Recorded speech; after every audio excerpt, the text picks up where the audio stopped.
كتب ربكم على نفسه الرحمة أنه من عمل منكم سوءا بجهالة ثم تاب من بعده وأصلح فأنه غفور رحيم. قل إني على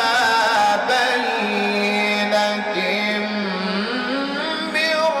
ربي وكذبتم به،